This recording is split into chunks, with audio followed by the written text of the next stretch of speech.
শুভ সকাল বন্ধুরা। তো সবাই কেমন আছো? আশা করি সবাই খুব খুব ভালো আছে। তো তোমাদের জন্য চলে এসেছি ভেরি ইম্পর্টেন্ট একটা ভিডিও নিয়ে।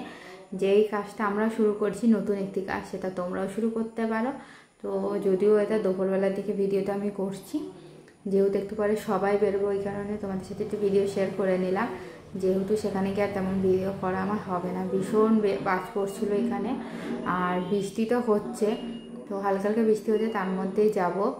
যেহেতু সবাই মিস করতে না একটু ভালো লাগে না, আর মানে যতই হোক একটু সভা প্রার্থনায় গেলে মনটাও বেশ ভালো লাগে। এই কারণে আমার সভা প্রার্থনায় যাওয়া। বাড়িতে গিয়ে 40খানা সুপারি গাছ লাগানো হয়েছে, বুঝতে পারছো, আরও লাগানো হবে, আরও হয়তো 15-20টা লাগানো হবে। তো চারিদিকে পুরো সুপারি বাগান হয়ে যাবে আমাদের। তো আমরা সেদিকে না 3খানা সুপারি গাছে সুপারি বেচেছি অনেক টাকা দিয়ে। তো আমরা সেদিকে চিন্তা করলাম, যদি এই জায়গাগুলো কিন্তু আমাদের বিনা কারণে জঙ্গলে পরিণত হয়ে পড়েছিল, কোনো কাজে আসছে না জায়গাগুলো আমাদের। তো সেই কারণে ভেবে চিন্তে এখানে সুপারি গাছ লাগানো হয়েছে, যাতে ভবিষ্যতে কিছু অন্তত এখান থেকে আমরা আয় করতে পারি। আর আমাদের এইসব গ্রামের বাড়িতে তোমার হচ্ছে কিনা জায়গা আশেপাশে অনেকই পড়ে থাকবে, দেখবা, মানে বেড়া দেওয়া বা ইয়ে দেওয়া, কিন্তু তার পরিবর্তে যদি তোমরা এইভাবে করতে পারো তো ভীষণ উপকার হবে। একসময় তোমরা হয়তো কিছু পাবে, সেটাতে কিছু অন্তত খরচা তোমাদের মানে চলে যাবে। আর এইদিকে দেখো পুচকুসোনা বাবার কোলে কোলে ঘুরছে, আর এই যে বাদল মামা, এনে আমাদের বাড়ি কাজ করছে, আমাদের মামা হয়। আর দেখো বাগানটাও প্রায় পরিষ্কার হয়ে গেছে। আর এইদিকে তোমার হচ্ছে কিনা গাতি কচু রান্না হয়েছে, সেটা তো তোমরা দেখেছো, ভীষণ সুস্বাদু হয়েছিল বন্ধুরা। আর কারি পাতা দিয়ে একবার গাতি কচু খেয়ে দেখো, সাথে মোরলা মাছ দেওয়া হয়েছিল। তো তোমরা এইভাবে অন্তত একবার করে খেও, ভীষণ ভালো লাগে।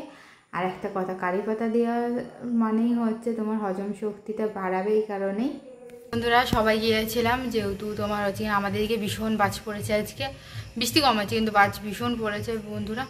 তো এই কারণে দুপুরে তোমাদের সাথে ভিডিও শেয়ার করতে পারিনি আমি। আর তোমার হচ্ছে কিনা আমরা 4:30-5টার সময় সবাই গিয়েছিলাম। তোমার একজনের মৃত্যুবার্ষিকী সভা ছিল, সেখান থেকে এসে খাবার টাবার গরম করেছি। আর মুখেই বলে দিচ্ছি আজকে কী কী রান্না করেছি।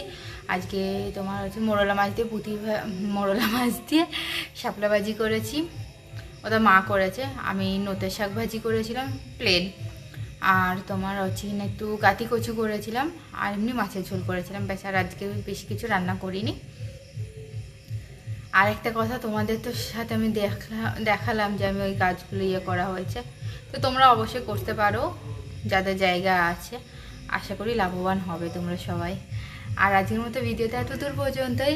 ভালো লাগলে অবশ্যই লাইক শেয়ার কমেন্ট করে সকলের পাশে থেকে সকলে এইভাবে সাপোর্ট করে দিও, যাতে তোমাদের ভালোবাসে এইভাবে এগিয়ে যেতে পারি। ভালো থেকো, সুস্থ থেকো। আগামীকাল দেখা হবে নতুন একটি ভিডিওতে।